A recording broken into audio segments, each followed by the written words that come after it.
Week in our Wellbeing Wednesday series, the father of Tyler Goodrich is speaking about how his family is coping with the unknown. It's officially been a year since his son went missing, and his family is still grieving with no answers. 1011 Chanel Tanner McCarthy tells this story of pain and how Tyler's father is getting through it the best he can. Yeah, when I spoke with Lonnie Goodrich, he described his son as his everything. And when he went missing a year ago, he could have never had imagined he'd be preparing for yet another holiday season without him.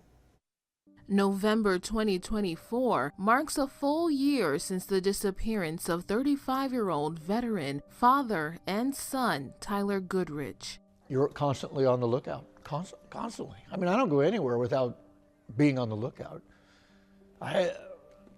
Every sign, I still cry at some of the signs when I see him. Those emotions, they just come in waves, and you can't control them. And then I realize I don't have to control them. It's okay for me to cry. Friends, family, strangers, and organizations around Nebraska came together for months in a collaborative effort to bring answers to his family. Today, Lonnie Goodrich, Tyler's father, says he and his family's grief is frozen in time with no real answers or closure.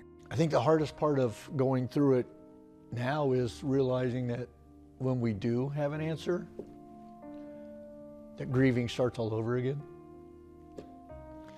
Joy if he happens to come home, but if it's a body, then we have to begin a whole new round of grief and a different form of grief.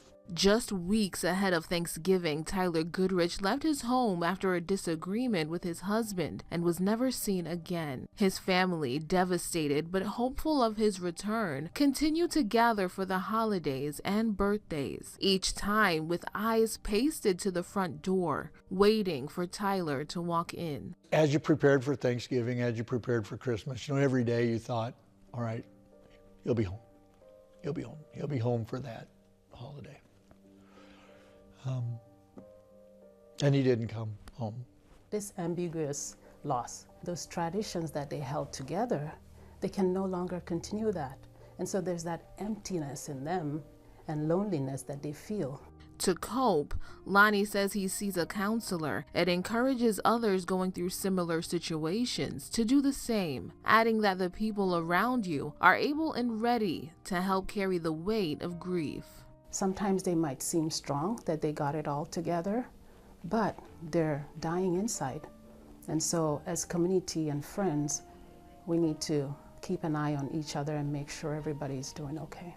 Dr. Amarachi Agbonaya Akpa at Unique Health says it's important that people reach out for help and seek a good support system if they don't already have one. She says as neighbors, we could all do our part to make sure nobody feels like they are alone. As for Lonnie, he says he's waiting for answers in Tyler's disappearance. But for now, he's dwelling on the memories of Tyler, from the laughs to the tears and everything in between that they shared. I really believe Tyler and I share the same heart.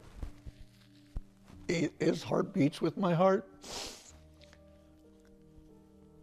and our souls are aligned.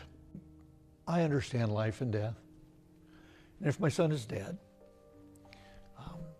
I can deal with that. I mean, it doesn't bring him to the table, but it brings him home. Reporting in Lincoln, Chanel Taylor McCarthy, 1011 News.